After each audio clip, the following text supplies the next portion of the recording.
Welcome to Fairy Tale Access, where the head fairy's quest is to prove that fairy tales do exist in actual time rather than once upon a time. Together, we will unravel the heroes, young and old, who turn dreams into reality. These are the people who still believe in happily ever after. The discoveries will bend even our most cynical non-believers into believing in fairy tales. Hi, welcome to Fairy Tale Access. Today, I'm excited to introduce you to author Susan Faw by Skype from Canada. Thank you for joining us. Thank you for having me, Denise. Wonderful to be here. I'm so excited. I really love the book. It was so much fun to read. Little kidnapping, some dragons. What's not to love? So tell us about where you're from. Where do you draw your ideas from? I live in Northern Ontario, which is a very rural area, famous for its moose and its bear and for, the native community around. And somehow dragons just seem to be a perfect fit. Even though it's a cold climate up here, you could totally see them soaring in the skies here. The skies go forever. I'm far enough north that we actually get the northern lights, on a regular basis. So, the magic of this area very much inspires my writing and very much my world. That definitely makes sense. It's absolutely beautiful. Now, what about the characters? Who did you draw on, or where did you draw the characters from? I'm a huge fantasy fan, obviously. I really enjoy all the work of Robert Jordan and Terry Goodkind, some of these traditional authors that blaze trails in the fantasy genre.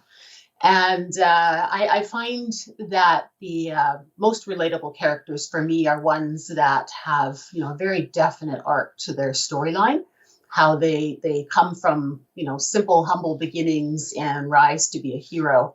That's always been the most fascinating journey as far as I'm concerned. So I like to bring that to my characters. And I know from if you've read the book all the way through, there's a lot of characters I'm introducing in this first book, as small as it is, because the world is not necessarily focused around one person. So I bring a lot of characters to the table. I think it makes for a more complete world in the end, that you have a lot of different people interacting in different ways. But that brings its own challenges, of course, trying to make these characters individual enough that you remember them when you flip to the next page. So, that's part of what I do. Well, I think that the characters were relatable. They were young, a lot of young children that were kidnapped, all girls. That's not giving out too much. But it was great the way that you did it, the way that you had the communities interact, the way that you showed the evil in the background and what was being done with the boys that were taken in and had to serve. Trying to give it away, but and how they're chosen, and then and I love the limits. You had a lot of clear-cut rules that took place from different countries. Like the families were limited to 2 children, so children were really valuable because if you lost one, you only had one left. Right. So a lot of this world that I'm drawing upon is really a reflection of our own world. I've drawn a lot of the inspiration from the various cultures around our world. And as we go through the series, each book really focuses on a different section of our real world in a fantasy setting. So I'm bringing a lot of culture that we interact with every day, and the history and these cultures that we may not realize that is actually existing, to build out those worlds. So hopefully when someone's reading through the series, if they're from a particular culture somewhere around the world, they'll go, oh, I totally know where she drew that from, because, this is in our culture. Just to give it that realistic base, so that things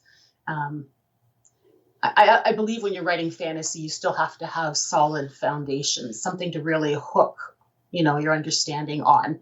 And if it gets too far out, then it's unrelatable. Right. So yeah, I try to bring that to the table. Yeah. What are some of the cultures and their backgrounds, and why did you choose them? Obviously, a lot of Norse is coming in because that's where you're going to find your main dragon cultures. The book that I just finished writing, that's published in the end of December, Heart of Fjord, is very much Norwegian. You can tell by the title. Pulling a lot on, the fairy tale portions of that culture's beliefs, right, with trolls and that type of thing. Let's see. Heart of Bastion, which is the one just before this book, is more of a Hawaii type scenario. So tropical island, Polynesian kind of feel to it. Mm-hmm. Heart of Shadra is very much Aboriginal in its focus, very tribal in its nature. And so it's just fun to dig into those cultures and just find out what their myths are about and how they work. So some of the characters that are introduced there as children, when you get into the later books, they're the heart bearers coming back as adults, and you'll be able to see their journey within their own province. That's the whole purpose of the series. Well, these heart bearers. Go ahead. In 150 pages, you totally packed in a full action adventure. How long are the books after the first novel, and how many are in the series? After the first novel, they're running about 300 pages. Mm-hmm. So they're a full novel, 95,000 words. And there will be 12 books for sure, because there's 12 provinces, plus Heart of Destiny and, a book at the end. Maybe it'll be a Harry Potterish kind of 2-section book, We'll see how that goes to wrap things up. But it's going to be a big series. So lots of books planned. Wow. When did you start working on it? 2 years ago. So I write pretty quick. Only 2 years ago? How many books have you written in 2 years?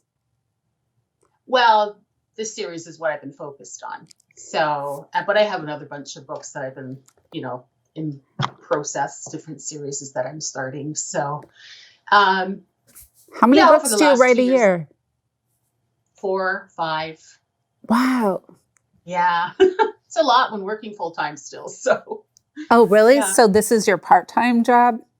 It is for now. Yes. We'd like to make it full time, but. What's your background? What else do you do that adds to the elements of this book?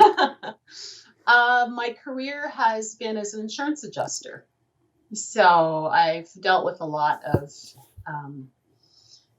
stressful situations with people in their lives. And dealing with insurance can be a good study in character. You meet the good, the bad, and the ugly. That's true. Most people are very nice, but people under stress react very differently than you might have expected. So there's lots of inspiration for characters, just through my practical experience in my life. Anybody that works in, that type of an industry, whether it be, firefighting or paramedic or anyone that has to deal with people under stress, mm-hmm. you learn a lot about people's character and how they react to stressful situations. And police would be another, right? Well, you can see how you pull that in, because you totally pull at people's heartstrings with things that are going on and situations. So that makes sense. What about is it Dejin? The Djinn? Yes. So they are my genie aspect. When I was planning out this series, I was looking for some fun elements to bring together just beyond, people and dragons. And it's like, well, why don't we do genies? Because there's really nobody representing them, in fantasy culture right now. It's almost been as though, Disney's had the corner of it and a genie has to be a poof, I'm here kind of thing.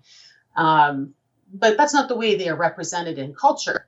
If we look back at, those cultures that did believe in genies and that kind of a magical being. So I thought it'd be fun to make them basically the caretakers of the dragons in, Gentessa, where the dragons are from, and have them like more or less a symbiotic kind of relationship that is extended to the humans to help them. So it makes for an interesting triad. Definitely with the witches involved too. Yes. So yeah, the magic that of their presence helps to overcome a lot of physical obstacles that the heart bearers on their own couldn't do, and the dragons are dependent upon those Dejin partners to be able to exist in our world. So right, because they're the ones that introduce the writers, right? Yes, they're the ones that introduce the humans to the dragons and create the bond. They create the link between them so that they're all interdependent. So they're separate entities, but they when the bond occurs, they can all share in each other's magic. So it gives them powers that they wouldn't necessarily have by themselves, or stronger as a whole, right?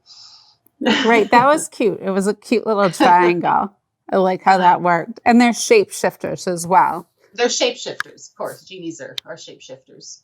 So they can shapeshift into any form that they have laid their eyes on, but they have to physically have seen it first. And it has to be something that's alive. It can't be something inanimate. They can't turn into a rock, But beyond that, they can take any shape that they want. And that's kind of handy. Now, mind you, they're limited to what those particular animals or beings can do while they're in that shape. They retain their intelligence, but if they turn into a caterpillar, they've got to deal with all 100 legs, right? Or right. Centipede. And the main government force seems to center around the Citadel. Where did you come up with that aspect? I love the concept of a wizard's keep from Terry Goodkind's series, Sword of Truth. You see, a central keep in a lot of fantasy literature. This, the place where magic is kind of housed and protected or whatever. In this world, there's really two. There's the women's keep, which is where the witches are in L'Ordre de Sacré-Cœur. So that's the female one, but the male one is actually the Citadel. And, a little spoiler here, I'll slide this in for you all. In the history of this world, this was the Wizard's Keep, and it falls at a point in time before the Emperor steps up, or basically because of the Emperor. There's a whole novelette that I have that explains this past history, and it's something that we give away every once in a while. So yes, so there is a whole history there. So it is actually what the seed of magic would have been in this world before the wizards fell. Yeah. Is the Emperor based off any government in the world? I was pulling my inspiration there, not from a particular government, but more so, from the viewpoint of a despot, like North Korea, where one person holds ultimate total control. And I wanted that power consolidated in one seat, and the physical boundaries that the Emperor puts in place when he takes over this world makes it so that you can only access the other provinces through him, through the central citadel. There's no other access. So by, you divide and conquer, right? So he physically divides this world to conquer it. And if you want to move from one area to another, you have to be through the central citadel, which is why the return of the Heart Bearers their main mission is to collapse the barrier, because this is what's separating their peoples and keeping them from being able to unite against him. So, with the time barrier ball, though, is it more time barrier where they're going into the future, or are they going into another realm? The time barrier is literally a physical time barrier. So when you cross from the main world to Gentessa, the girls, they continue on in their, physical development as normal. However, back in the world they left behind, time is accelerated in perspective, right? Right. So, which is why there's such a big gap in age when they finally do come back. They do age faster in Gentessa, but so many more years have passed back in the home world that there's a real gap now between the ages. So where it's been brother and sister, heart bearers separated, the brother will be 30 years older when they come back from what the age of the girls are. So it's created this dichotomy of age between them when they return. So they get to stay younger longer, which all women like. But it does add an interesting twist to the whole storyline. So tell me more about how you built this world and the influences in Canada that really helped build the journey into both worlds. Yeah, well, I'm Canadian, of course, and we have 10 provinces. So I thought it'd be fun to just do a little nod towards, my homeland and creating, basically 10 provinces here. Obviously different names, but that was my little nod to that. But other than that, I don't really pull in a lot of Canadian things at this point, and we'll see what happens in the later books. But this world really is meant to be a microcosm of the world out there. So the other provinces I have yet to explore, there's going to be some Asian in there, and there's going to be some, African influences, and there's other cultures out there that are going to be reflected. And if you look at the map, I don't know if you've got be able to see that in your copy there. There's a map in the beginning. Yeah. Yeah. So if you look there, there's very much in the topography, and you'll see different influences from the world around us. So it's not really much about Canada. It's about the world in general. It came out good, though. I like how they all interplay into each other. What about the idea of bridges? Are there a lot of bridges in Canada? The bridges. Oh, yeah, we've got bridges. Right. There's some really great bridges between. The one that goes from the mainland over to Prince Edward Island is a long bridge. That's Confederation Bridge. It actually closes down when there's bad storms because it's so long. You can't get stranded out there, especially the winter. And then there's other bridges. If you've ever been to Vancouver, there's big soaring bridges there that go from the mainland to the North Shore and that type of thing. So the idea of having a big bridge in each province going to the Citadel just made sense to me. It's just, that one access point. It's a chokehold on the world. And making a cavern that's so deep that, nobody can go down into it. Nobody can climb down it. It's, there's just those shark-infested waters and other sea monsters wandering around down there. Nobody goes in. You only go across this way. It just made it interesting control. Definitely. For an emperor that likes control. So the Citadel is more set on an island then. Mm-hmm. Yeah, island with a community. I would liken it to maybe a Helm's Deep if you've ever watched Lord of the Rings, right? So you've got this citadel fortress that's built onto a peak, basically, and this whole citadel is just one big peak. And the higher up you go, the more you get into realms or areas that you can't go into as a common man, right? It's held by the wizards. And at the very top, of course, is where you find your dragon layers and areas like that. Of course, they can fly anywhere. So unless, of course, you're from outside the barrier, then you can't really get through. You figure it out. Yeah, that was really well done. What are some of the other series that you've done?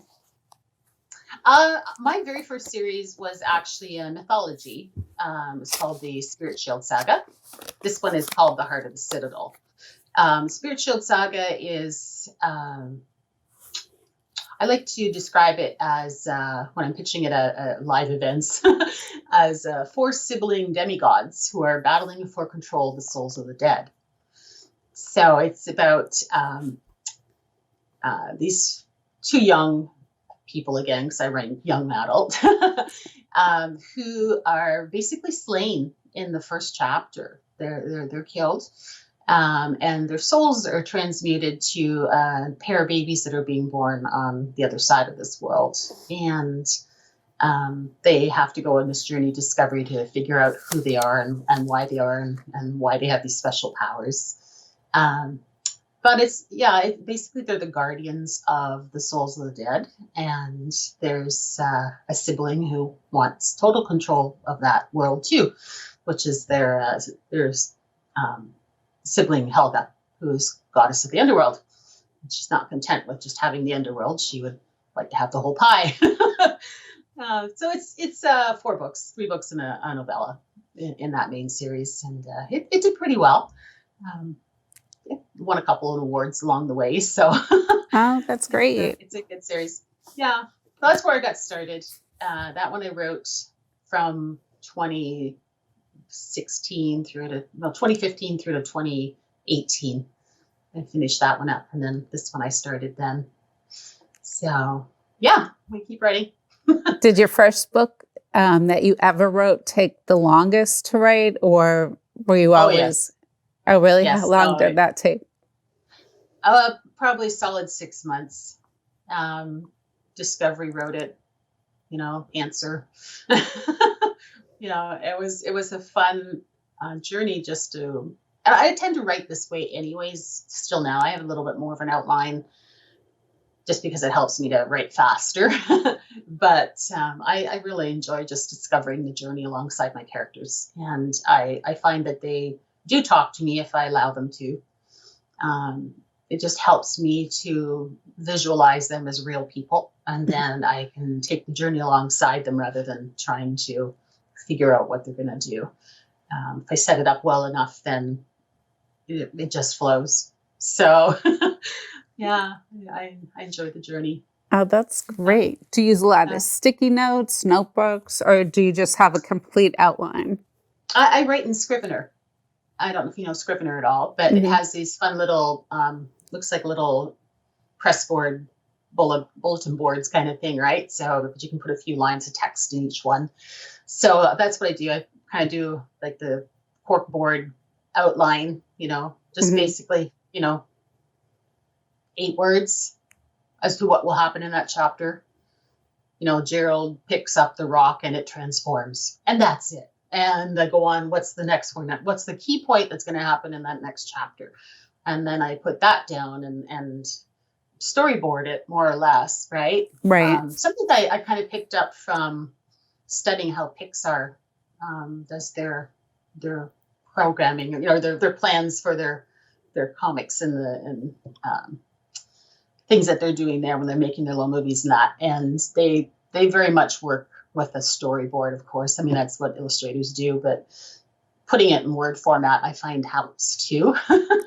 Definitely. You have a really nice way of making it flow, put together. And for 150 pages, it's a really action-packed, full story. A lot going on there. Yeah. And some people have loved it, and then others are like, well, yeah, you're always going to get bad reviews, right? But there's times I've thought, maybe I just gave them a little too much. Maybe I should have stretched this out a bit longer, or maybe, not shown so much of the girls' journeys. But it was just important, I thought, to hit people with these characters, even though they're not going to see them again in this book, really, other than, you know, the little bit of training in Gentessa, but just set them up as you're going to see these people again. You know, nobody is mentioned randomly.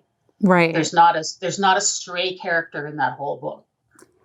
So no, I think you did it in an exceptional way where they both, all of them, interacted with each other. It showed how different people were going to play out in the story, where they moved to, and what was going on as a community. I like how that all came together. Very well done. Thank you. Thank you. It's always nerve-wracking when you're doing this. Like, when I sent it off to my editor, I went, oh, Pam, they're either going to love this or they're going to hate it. Because it's just not your typical first book where you get, you know, this wonderful little story arc that just takes this one character and dumps him out the other end, right? This is not that. It's very much a setup for the whole world, right? So a lot of different, you know, it's just a lot of information to absorb. You know, you could probably go back and read it about 10 times and go, oh, I totally missed that the first time, you know? I even go back and read it. Yeah, but I think it sets the stage for the whole triangular relationship between the dragons, the djinns, and the human, and how important all three are to that team. And now they're all different. You know, there's different ways that they interact. There's different ways that they meet. It's really cute. Yeah. Thank you. It looks like a fun adventure. The whole series must be really great. So what do you... Oh, go ahead. They're very different books. Each book is completely different than the one that went before it. So it's really, once you get to past the first book, you are getting that individual character story arc and you know, through to the conclusion. But there are certain characters that from that first book on keep appearing. They keep showing up in book after book after book. So they're kind of my tie-in characters. Obviously, the Emperor's one, you know, and you know, you'll have to read the others to find out which ones they are. But there's certain key characters in there that are essential to how this world will play out. And some of these characters will live, and some of these characters will die. So it's. Aww. Well, thanks for sharing so much about what you do. I really appreciate it. And it's a wonderful book. It sounds like an amazing series. Until next time, keep asking questions. And if you love dragons and you mischief and just magic in general, the series will totally wrap you in its embrace.